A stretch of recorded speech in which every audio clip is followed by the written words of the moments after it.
Yeah, Alex, I just wanted to ask you about the vinyl flooring, because I noticed the last video we did about the vinyl flooring was 4 years ago, which I couldn't believe, but you're still using the same vinyl flooring. Still using exactly the same vinyl flooring. It's been really good success.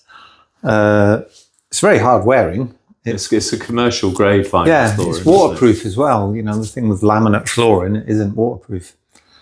So you'd be walking across your garden, water on your boots, stepping in the studio, the water's now going into the laminate floor and eventually it wears it out. Where, you know, we were getting phone calls that, you know, the laminate flooring's just expanded, especially around the doorway. Yeah, this, and it just cleans up well, as I was just demonstrating there. You know, this is just a wet cloth, and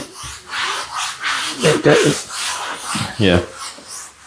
So 4 years on, it's still, still working. Still using it, yeah. Still working really well. We've now got a factory where we cut it because we do so many buildings. So we've got our own vinyl cutting area. So you cut it before?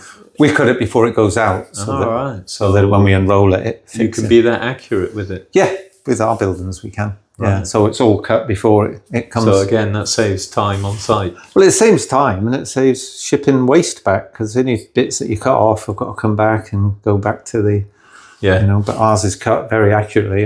The waste that we cut off is used for building, for around the studios, for people to, the fitters to walk on if the mud garden's muddy, or when we're doing groundworks, they unroll it either side of the trench. Works really well. Okay.